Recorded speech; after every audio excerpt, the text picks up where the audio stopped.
They put our team top priority. They are here for us. And so without further ado, I just want to welcome Janne to this call. He's going to work with us on our game plans. Yay, welcome. Thank you. Thanks, Kristen. Is that what we're going to do? Actually, I actually didn't prepare for that, but we could kind of do that, yeah. Depends on what you mean with the game plan. Do you want me to run through the game plan at all? Or? Yeah. All right. Oh, good. All right, let's do that. So, yeah, I've got a couple of other things I definitely want to share with you first. Can you hear me well, or is it okay? Yeah, I can hear you. Good.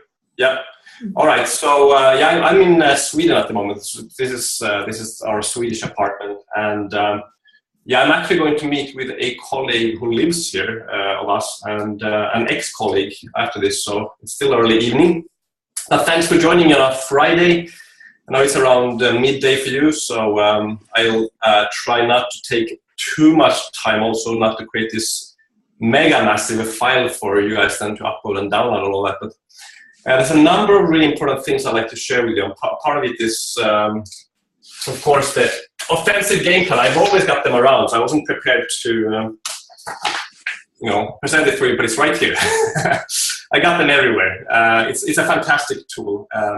When you know how to use it, what to do with it, it can really be extremely useful and just kind of create a backbone almost, a structure for your business, plus help you to coach your team and stay focused. And there's just so many things that can go into it. Before I talk about it, let me share a couple of things first. First of all, you're all lucky. Of course, not just by being where you are right now, living in a beautiful country like Canada, working in this business, but also for having the uplines that you have. And without mentioning everybody, Jacqueline and Kirsten as the ambassadors, just fantastic people.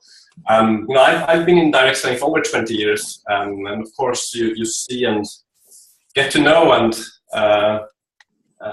just see a lot of people, a lot of leaders on the field, and the leadership we have is just top notch. It's just rare to find people so committed, so positive, and caring as people like Kirsten and all of you. So thank you for that.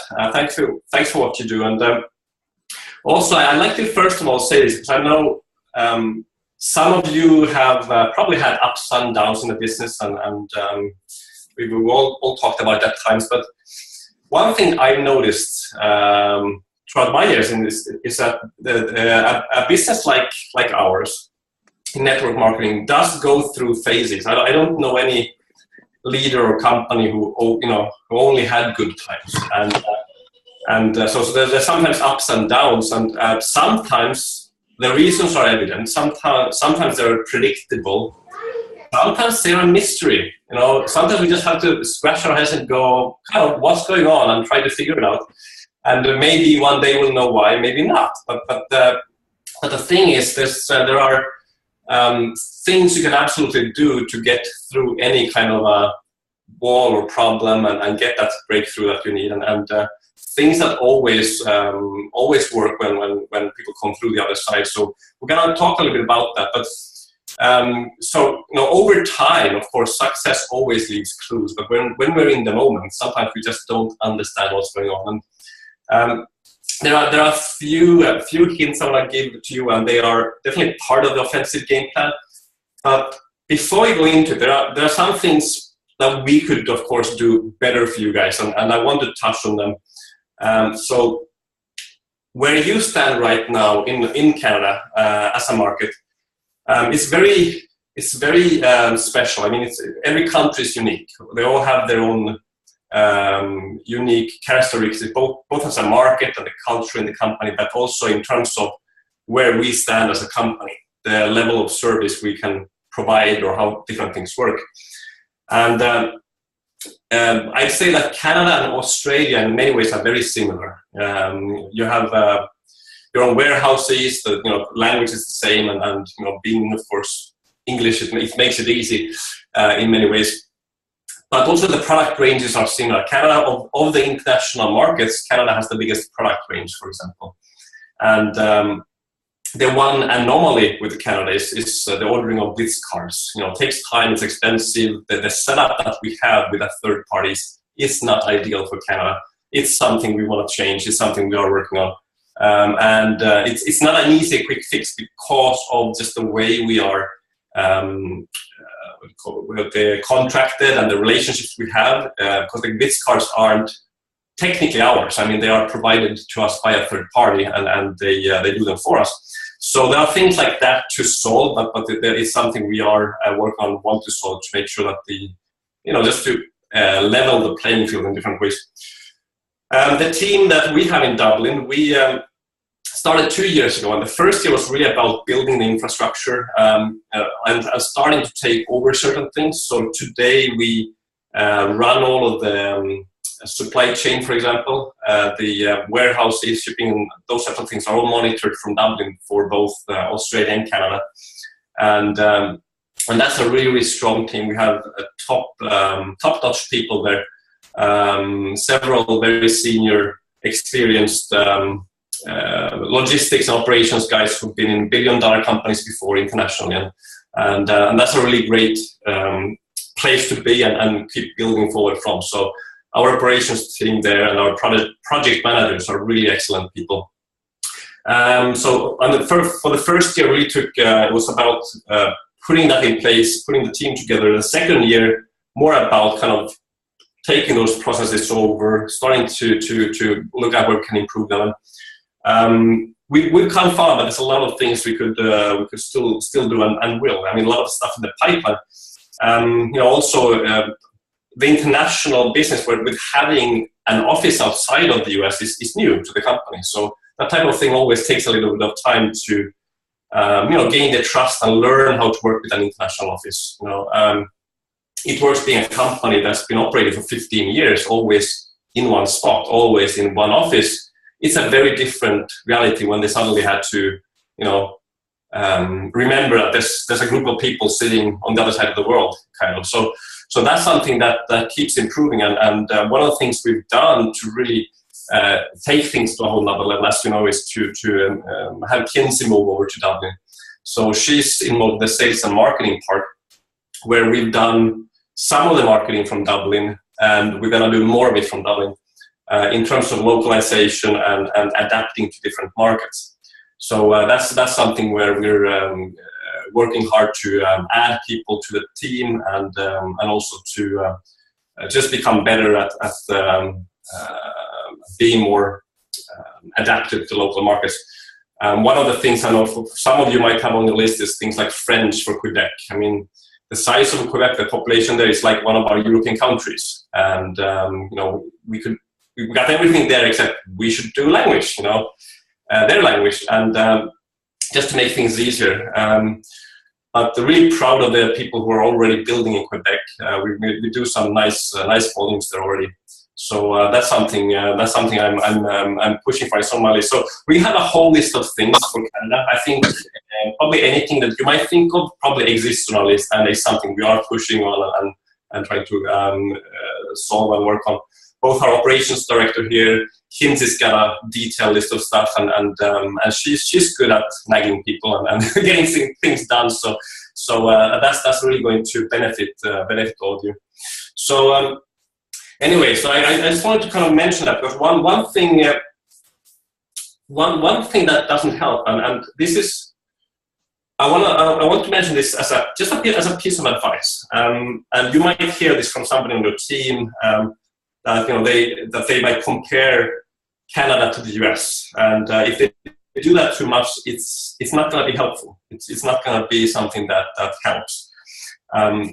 There's a thing, an interesting, weird thing about our human brain is that we tend to magnify the gap when we compare ourselves to something. Like if we compare ourselves to somebody else where they are, generally people exaggerate the distance, in terms of how good somebody else is and how good we are, for example. The conclusion we come to, or the idea we have, is most of the time not true. We're closer to where we want to be, or how good somebody else is than we think. It's just how most people operate. And when we do that too much, we start paying attention to what's missing rather than what we have, and that's not a good thing. So what you could be comparing yourself is actually how many things you have that are better than the other international markets, but that's not going to help either. So that's why I think one of the most helpful things is really to follow, I think, just one of the very, very key rules of thumb, which is, you might have heard Jim Rohn say this. We don't usually talk too much about external speakers or recommend books and all of those things, but there are a lot of good quotes by Jim Rohn, and one thing that's always stuck with me, I probably heard this 25 years ago first time, and it's a constant reminder, is that do what you can with what you have where you are. That's the starting point. Rather than wish you had a tool that you don't. That's where you start from. So couple of things about Canada, for example, is that we got more products in the pipeline for Canada than any other international markets. So you might be wondering, are we going to get any new products? Of course, yes. The regulatory environment in all of the different countries are different. So it always takes some time for us to bring. I'm going to turn on the chat here so I see the comments. Is to it's more complicated, and sometimes we have to amend the product, not just get it approved. So, but there's a number of products in the pipeline, great stuff, things that you want and you're gonna love, and they're coming to Canada.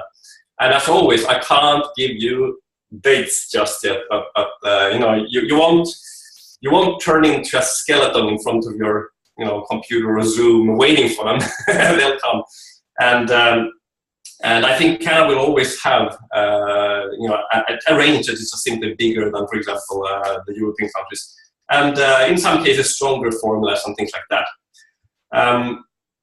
Also, I wanted to mention one of the things we did do was we did look for a sales manager.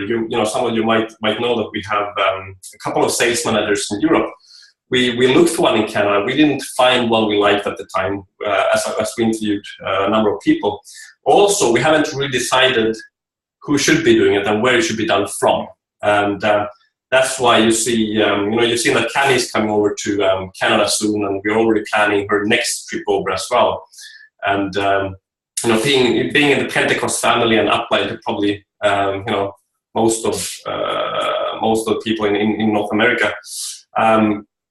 We're definitely going to use her more and see what else we can do. So there are things going on where some of the things in terms of how do we approach Canada, where does it fit in, as you've been wondering, are we, where do we fit in, have been discussions between us and HQ about, okay, so where is the best fit, who should be looking after, and it's not to forget or ignore you, it's actually to find a longer term solution. Meanwhile, I'm always here and happy to have these types of discussions and Zooms and so forth. So lucky to have had, or grateful that Kirsten arranged this. So that's one of the things. We also we just planned a couple of boot camp events in Europe, and those are very, very basic trainings. I think you've been to loads of events where all of this stuff is covered that we're going to do on the boot camps. There's been very little of that in Europe. A huge training gap. If you look at the Spanish market, for example, it's been open for a while, but they still don't know a lot of the basics. Some of the stuff that's self-evident to you guys. There's a language barrier, plus there's a disconnect from uplines, and that's one of the reasons we have sales managers here. It's really language. It's really language because we have big groups of people here. They don't speak the same language as their upline, and so it becomes kind of an extra upline to them to teach them what we're about, how we do things, and all of that stuff. So to Frenchify, list, wrap, repeat, and all that stuff, or to turn them into so Germans can understand. So that's some of the setup and reasoning behind us having those sales managers. They're really there to support basically languages where there's a gap, there's a disconnect from uplines where there's a language barrier. That's the primary function from here in Europe. And all right, so I think that's that. Let's move. Let's move on to the offensive game plan. So you guys are in a pivotal moment right now.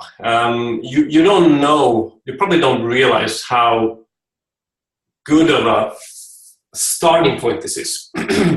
I think it's always hard to grasp because we get used to what's going on. We get used to the things we're going through, the challenges we meet in our day-to-day business, people issues, to you name it, whatever it might be. And but then if you look at it from a different perspective, if we look back a few years from now to where we are now, we'll probably go, oh, if I had only known, if I only knew back then where we were actually standing and being kind of in the starting position of a new phase of growth and momentum, all of that. It's a mindset thing that can be very easy, or it can be challenging to just kind of switch. And this is where all of you come in as leaders to help facilitate that, and also to not only kind of believe in the fact, in the process, in the fact that Mark has got our backs. He is putting together something to last a lifetime, and wants to improve things and bring on great products and come with great bonuses again, and so forth. So we're in a good starting place. But also to believe in yourself and your capability to take this where you want to take it, and your role as a leader, all of those things. And why it can be easy is because it's really just a decision. It's just framing things differently, looking at something in a little bit of a different way. And we all need to work on this, and I need to work on it, and anyone really, in life, just in general, has to keep working on getting better and moving forward, and just dealing with the stuff that comes up. And I think that's just what life's journey is about. We're always going to hit something that forces us to get better or figure something out, and in order to move forward.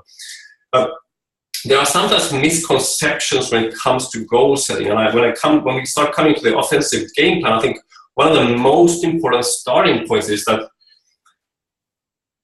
you have to know what kind of life you want to live, what should be there in your future. Because that's what the goals are. The dream boards are not about dreams that we maybe one day are going to achieve. It's the dream board is your future. So it's about what you will shape your reality to be. So whatever your starting point is. So you are in this moment, in a particular situation. Your volume is this, and you live in X house, and all of those things. And then you have goals. Those goals represent what your future is like. That's how you should approach them. They're not something you want to achieve. They are your future. And then the question is, how do I shape reality so it matches the future that I've set for myself? So all this, like when people talk about manifesting and manifestation, it's not magic. The word is useful. You can manifest, but it's not about magic. It is about work. And changing circumstances so that the future is the way you want to have it. When we set those goals, why they need to be specific is it's really, really difficult to build something which is vague, and if it's not specific enough, you might have important things missing. Sometimes people set up goals, but they are not there. On their dream board, there's friends and family and all these things, but they don't see themselves there, so that's not a good goal to have. You want to be there with them. So when you think about the future and visualize where you're going to be, the more it's the quality of a great movie where you can see, touch, feel, hear, and sense it. The more it's an instruction to your nervous system, to your subconscious about this is the way it should be. Because your brain doesn't really care about what the content is, but it does respond to instruction. Our brains are there to optimize things and to find a way forward for us, and to help us survive and all of those things. And they do get us places. There's a drive forward somewhere for us. But if we don't put stuff there into that somewhere, we could end up in a random place, right? So that's why your goal has to be specific, because otherwise maybe you're ending up in somebody else's goal. Who knows? So we all have a future already. There's stuff in our brains. There are things in our futures as we expect them. So if you look 2 years ahead right now, if you would look and see, where am I in 2 years? There's something there. And if it doesn't look any different from now, it's because there isn't anything different from now. So it's your job to just then change it to what you want it to be. The offensive game plan is about getting there. So this is a help. It's a guide to taking, present reality and starting to make those changes to get there. And for this to work, the future that you're moving towards has to be something that, that's really important enough for you. You really want to be there. Not just, I don't really care. It has to be a strong desire. So when Mark talks about being hungry, when he talks about, he uses the word hungry, what it is about is really knowing where you're going and wanting to get there really bad. So I'm making this really basic, and that's because this is really important stuff. The whole game plan rests on these basic principles. Otherwise, what happens is that the stuff in here turns into discipline and work and something, I gotta do this again, rather than it's just a tool on the way for you to get what you want. So when somebody using the offensive game plan thinks that it's discipline, boring, or a reporting system for my upline to check on me, is only because of a disconnect between the activities in there and what their future looks like or should look like, what they want. And when you got team members with motivation issues, or they're not turning up to the call, or I said 2 LCs and 1 DT, but, or I didn't really blitz anyone. The first place to look at is, do they have enough desire, or sometimes it's actually fear that motivates people, and it can be used. Fear can be an extremely powerful motivator, of course. I don't want to go bankrupt or whatever it might be. I can't live like this anymore. When somebody has had enough, that threshold of pain can be life-changing for people. I know more of this. So that's a form of fear, which isn't a negative in this sense, because it helps you to pull away from something, go away from something. But you also want to connect it with, okay, where am I going to go instead? What is it going to look like? What do I want? What I really want? And that could be anything. It has to be stuff you want. So often we borrow goals from other people because we think we should have them. You don't have to have a big house and an expensive car, because those are things that people generally put on the dream boards. You can put anything you want there. It's your dreams. So make sure they're yours, because then they start to function. Now they start to function for what they're there for, is to propel you forward and pull them towards that future. All right. So when you have that in place, and maybe one or two of you might need to go back to your dream board and go, I haven't thought of that in a while. Actually, I want these things in there.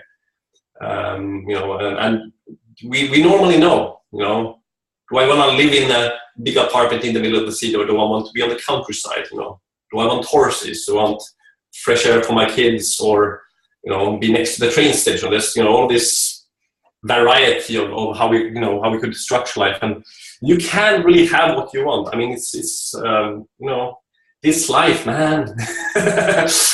We're gonna shape it anyway, so let's shape it the way we want it to be. So and then there's always so much more we are just able to change, and a lot of the time it's down to setting the standards for ourselves. So when I talk about the pain threshold, and a lot of the time we don't set a high enough standard of what we accept in life. We accept a lot of BS, a lot of stupid stuff to turn up and to impact our lives. And here's yes, Lindsay.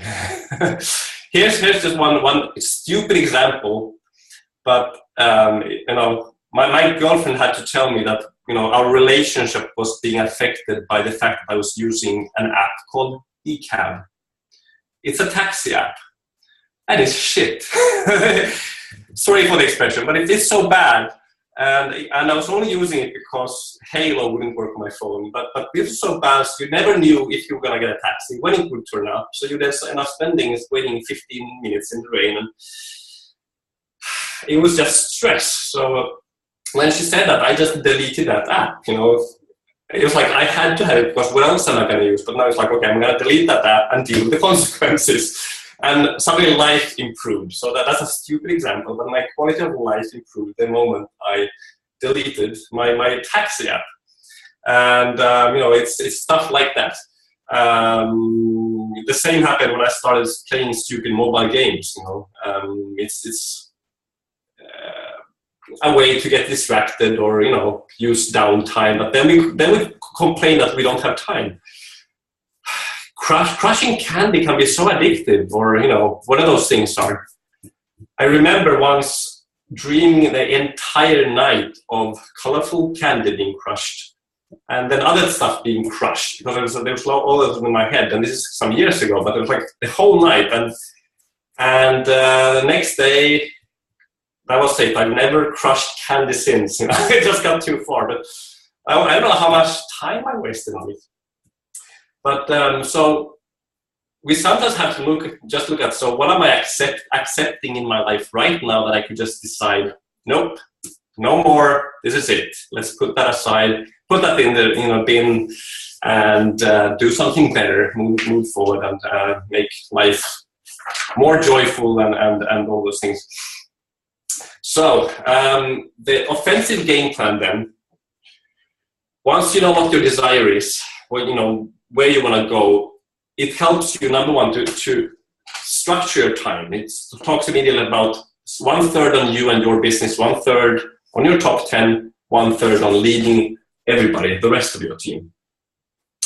1/3 on you and your own business is about your personal blitz, wrap, repeat steps to success, building new rubies.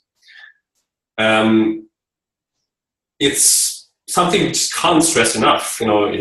As long as you want to be an active leader and keep developing your business, you do need to lead by example, because your team will emulate what you do and not what you say that they should do. And whether they know it or not, somehow they will pick up that you're not doing it, so it's okay not to do it.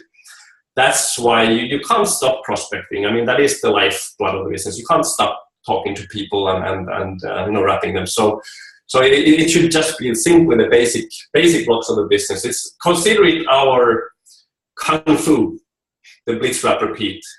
Your kung fu masters. You don't stop doing the practice. You go to the dojo every day and do the moves. I don't know any names of kung fu moves, but whatever they are, you do them over and over and over again. Exactly. And that's how you get really, really, really good. You've heard about the 10,000 flying hours. There are people who, look for reasons they're not successful, but they haven't done their 10,000 flying hours of blitz, wrap, repeat. So there's something to that whole, getting good at it first. And then within that 1/3 of the time, of course, there's some admin, there's some other stuff and follow-ups, but the majority of that time should be on developing your own business and taking new people Ruby, because that's where excitement comes from as well. If there's anything that solves lack of enthusiasm, then it's seeing a new person have enthusiasm and they'll infect you with it. So why it's so important to it could even just be a good phone call, talking to a prospect and they're interested, and you're like, woohoo, they're interested. I'm too. So you should be interested too. When we talked about in the beginning about do what you can with what you have where you are, one of the things you do have is you have control of your own energy, your own skill sets, the resources that you have already, all the stuff you need to build this, you already have. You're not lacking anything. You don't have a fatal personality flaw that means you can't do this. None of you have that, so you got what you need. Sometimes we forget to apply some of the stuff that's really effective, like energy and enthusiasm. One of the things that makes direct selling work is the fact that enthusiasm is contagious. So you don't have to be a product expert. You have to have some stories and enthusiasm, and that's about it. In terms of a sales training, that's kind of where it is. Your passion for it plus some stories about the products, knowing how to use it. And I love the fact that with the wraps, we don't tell people how it works, we tell people how to apply it. You open it and you put it on, and it's just fantastic. One of the coolest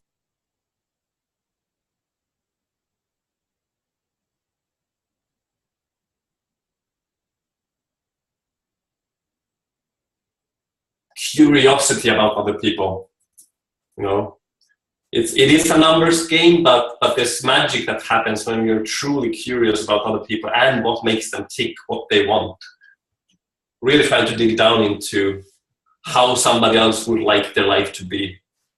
And we talk, get to know a new person, and we ask them about their work and their life, and they don't sound terribly excited. You can generally tell if somebody loves what they do in their life or not. If they just sound, it's okay, I'm bored, so. It's an easy question to ask. So what would you like to be doing if you could choose? Would you stay where you are? Would you, keep this job if you could choose anything? And see what happens with their facial expressions, with their energy and their, state as they start talking about something that they're passionate about, something they want to do. And when you see that in someone, have you heard of that crazy rap thing? So you want to connect with the opportunity, what you can help somebody to achieve with something that's important to them.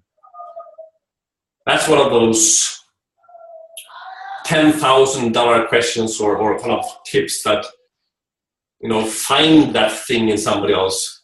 Find their why, maybe even before you pitch them, because then it just gets easier.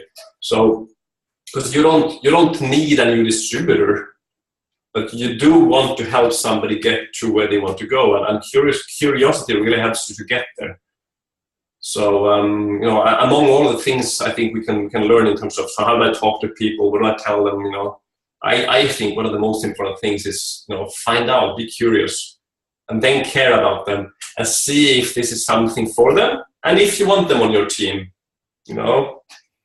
Sometimes, it might be a good idea not to take, don't sign them up too quickly, because you might be signing up somebody you don't want on your team. Then you have to deal with that.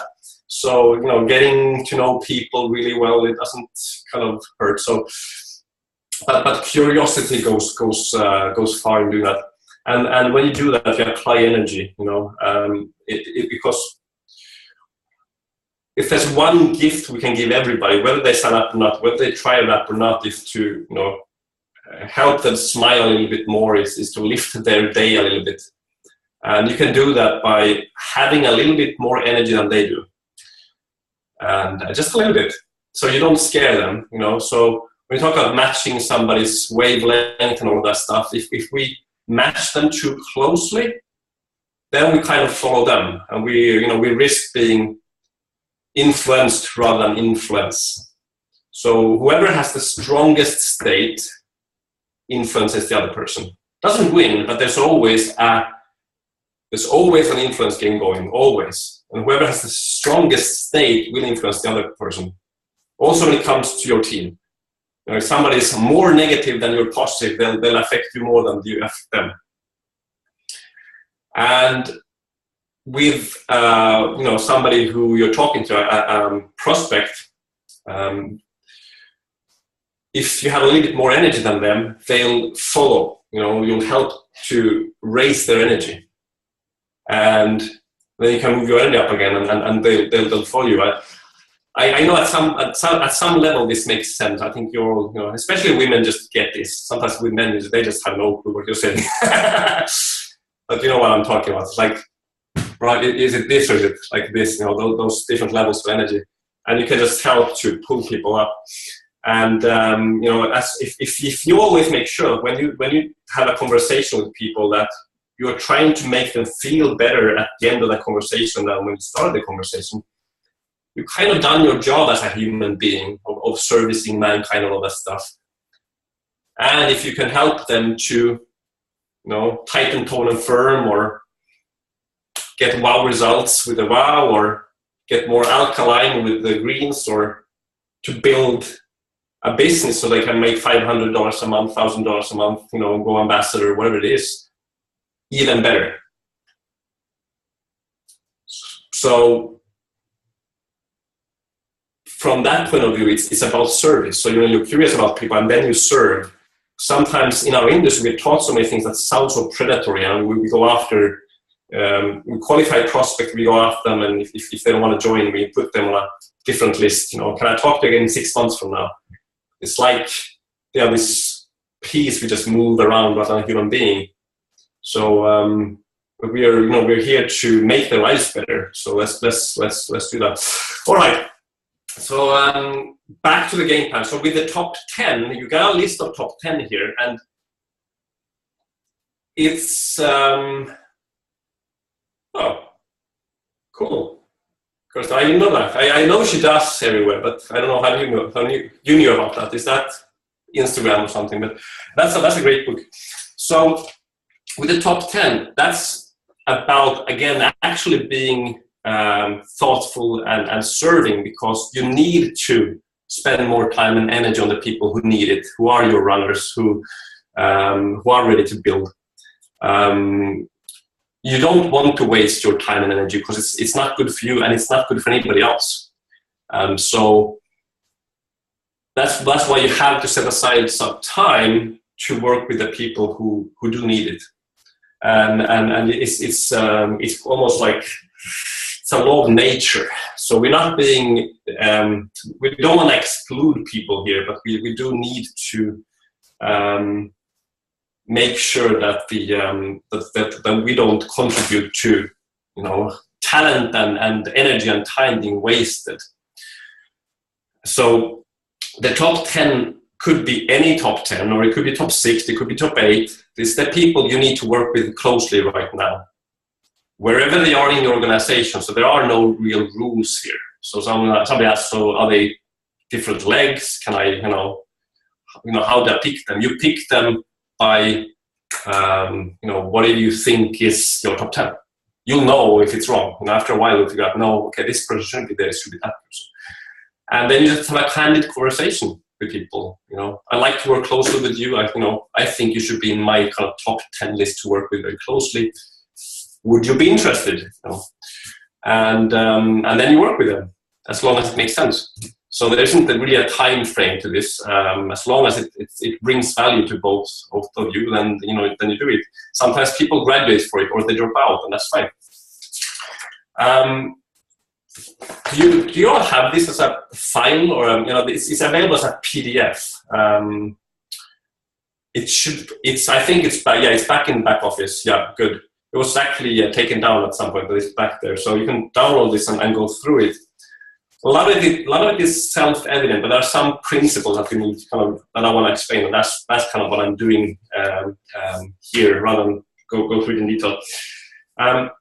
So that's what the top 10 is about. Then you use a third of your time to work with them, coaching them, working with them, doing online parties or whatever it is you need to do with them. And one part of that top 10 work is, or top 6 or whatever it is your weekly catch-up call with them. So, and this is just a suggestion. I think it works wonderfully when you do it. It's a half an hour call once a week. And in that half hour, you can basically cover everything you need to cover with that person if you stay focused. So, during that half hour, it's about the pre-game sheet. It's about page 6 on the PDF. And, you go through a weekly recap. So last week, what happened? What did I do in terms of blitz, wrap, repeat? What was the result? And when it comes to distributor signups and loyal customer signups, what were the results? Not to criticize, not to be negative about anything if they didn't achieve what they set out to achieve. Just acknowledge. It's an external check. It's called offensive game plan. Maybe OGP, but offensive game plan is the name of the document. So you do a weekly recap of blitz, wrap, repeat, and it's an external check to say what happened, and then if something needs to change, what do we do now in order to move forward? How do we change these numbers? We're not policing anybody. We might need to drop somebody out. If they're never doing anything, then it doesn't make sense to do these calls. You go, okay, it doesn't look like you're ready to do the type of work that's required to be on this top 10 call. We're not really being very effective with this weekly call. So I suggest I give you a challenge. Why don't you go and repeat the steps to success, and once you've done it and then feel ready to come back and do these weekly calls, you tell me. And then the ball is kind of in their hands. And then there are questions on this page 6 of this document, which are very simple. It's like, how many rap parties have you scheduled for this week?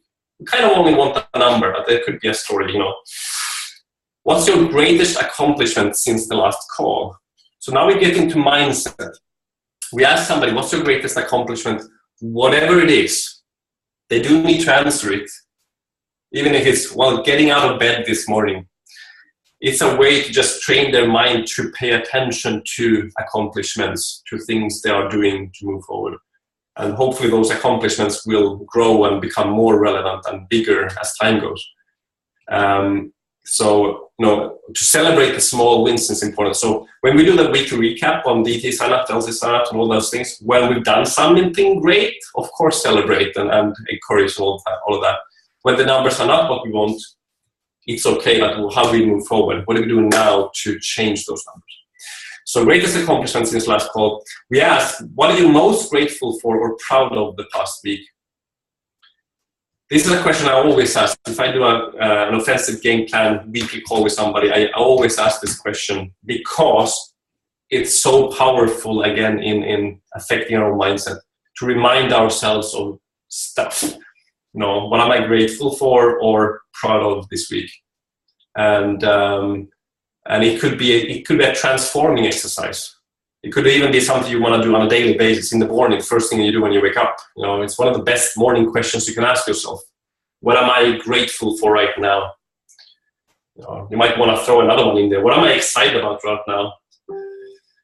If you ask yourself every morning, then you will answer those. There's stuff that comes forward, and you just realize how much there is to be grateful for, and it affects your attitude, which then helps us to speak to other people.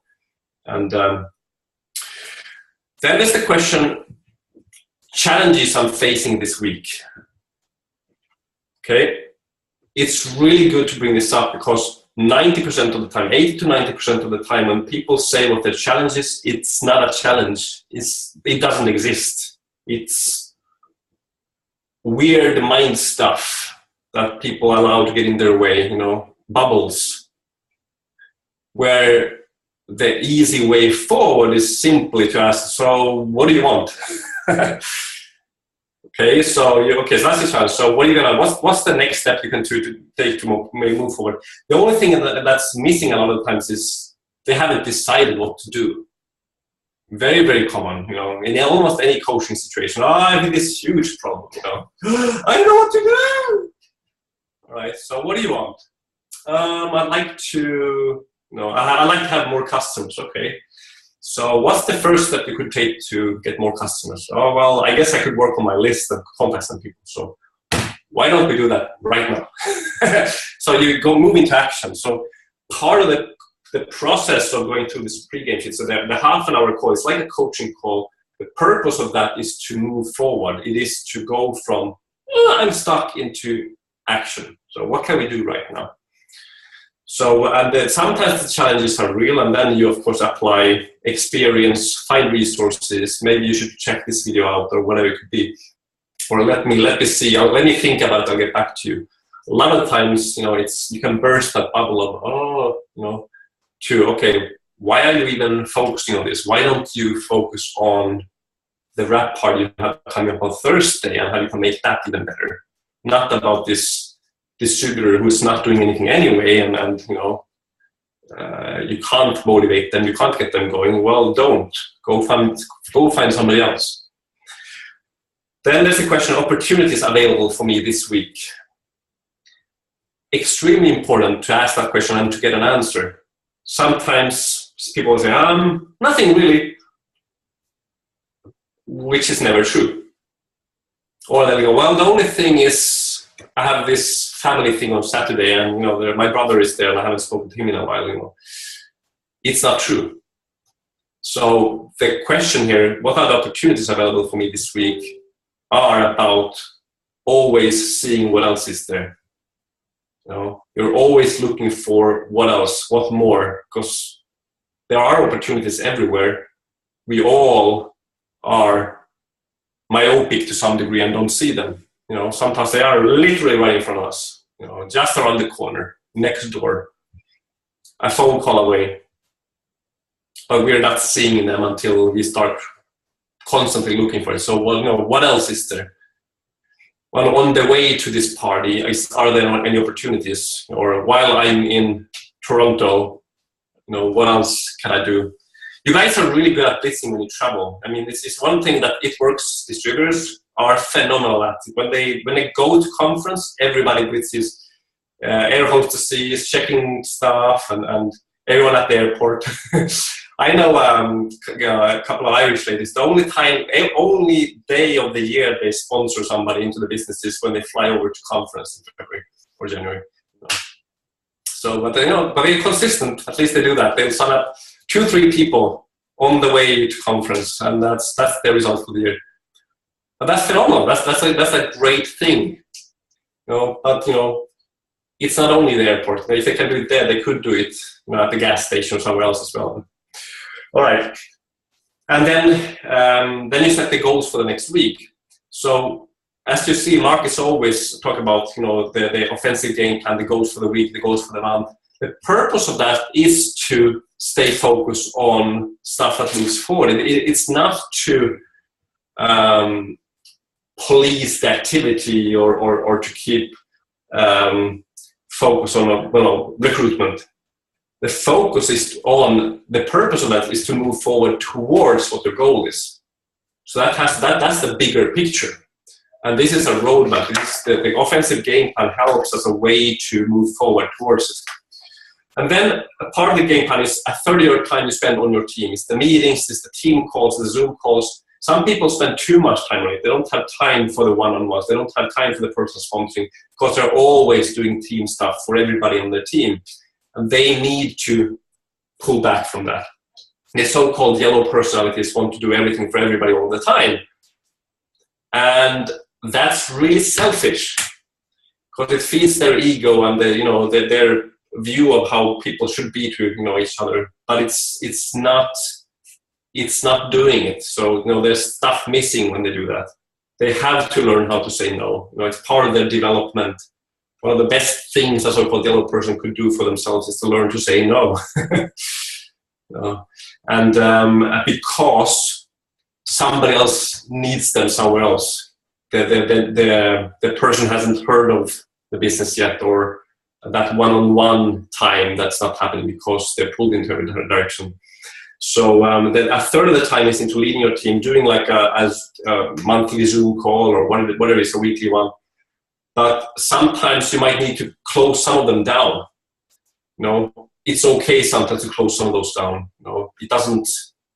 You know, world is not going to end. Some team pages sometimes have to go. If they turn into something negative, this has to be closed down. It's the best thing to do with them.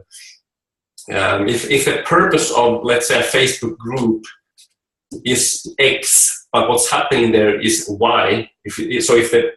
What you set it up for is not happening, then my suggestion is just close it, because you're not getting the results that you set it up for. But people are interacting. Yeah, but are they doing what you're set it up for? If not, close it down and try to fulfill the function with something else. Okay, well, a lot of stuff here. It was a bit of an impromptu intro to the offensive game plan, but I think it's more important to understand some of the principles going into this. Once you look into it, everything else will make sense. It's not complicated stuff, but it's really important to get the mindset right. You know, it's not a policing monitoring tool. It is a tracking tool, and it's a way to get a rhythm in the business. Every week, checking in and talking to your key people. If they are really hungry, if they really want what they, what's on their dream board, to set aside half an hour a week to talk the supportive upline about it and look at the opportunities, challenges, how to move forward, should not be an issue. You know, it should be just the smartest and easiest thing to do. And that half an hour time could replace something else where you're doing it anyway. You could kind of consolidate a lot of stuff. You even get great stories for your trainings from here. When you ask somebody, you know, what's your greatest accomplishment since the last call? What are you most proud of this past week? You'll sometimes get fantastic stories that you just say, hey, can we use that on our next team call? And you mind sharing that? And then, you know, you got this great training resources come out of that. So, so in that game plan, that page 6 is really the heart of it, and realizing that it's a help to move from where we are into action that is forward. You know, whether there's a challenge or we think there's a challenge, whether there's a lack of activity. If there's a lack of activity, generally it's not about not knowing what to do, how to do it, or having the time. What's lacking is the clarity of vision, goal, the desire. You know, we've all been into situations where we just do it. It doesn't matter. You know, nothing can stand in the way. We're just gonna go and make sure we get to spend time with that dream person, man, woman, or we're gonna buy that phone. One of the most clear examples I had ever of setting a goal was when I bought my first mobile phone. I could literally see it. I was hallucinating it in front of my eyes all the time until I had it. It was just there. So there was no way for my system, my brain, not to make it materialize. So this is manifestation. It has to become a thing because it's always there. My brain goes, there's something missing in this picture. You know, you're seeing this phone, but it's not real. Let's make sure it happens somehow. And that's when goals become reality. As we know from so many stories. That's what Steve Jobs did. You know, it takes being a bit relentless sometimes, and sometimes that relentless is about your quality of life. You know, raising that standard, for example. So maybe one thing you could do today is go, okay, I'm not having it with that thing anymore. I can't use the word shit too often. I know it's not PC in some parts of the world, but sometimes that's what it is. Like, crap has to go, you know, and let's move forward. Just create something, build something beautiful. And we got fantastic things coming, you know. And there are sometimes a period of time in which it's maybe kind of a bit quiet from the company, and you know, we don't have always this great stuff coming. But when that's happening, you should know that there's something greater in the pipeline. And that great thing that should keep you going is that great goal you have on your dream board, and which is the stuff you want and nobody else's dream up there. Anyway, any questions on that? Sorry for kind of jumping back and forth. It's just my style, and I've developed kind of my own unique approach to going through stuff. It's not very linear, but I hope I got some points across here. Yeah, go download it, have a look. If you have any questions, feel free to reach out to me. You know, if anything is confusing, I've actually worked with this a lot, you know, and if one of you actually want a trial, Kirsty can set this up. You know, you decide what to do with this, but if you want to actually do an offensive game plan somehow and see how I do it in practice, you know, we can do something like that as well. So. For sure. No, thank you so much for your time. That was amazing. People are saying so many notes are being taken and lots of aha moments. So this was perfect and exactly what we needed today. So thank you. It took me an hour. I was just playing half of it, but I know we kind of got going there, right? Janne, this was so generous of you. So thank you so much. I really appreciate it. Thank you. Thanks, everyone. Really proud of you. Really appreciate all of you, and hope to see you soon. Okay, thank you so much, Janne. Have a good afternoon and evening. Thank you. Okay. Thanks. Bye. Bye.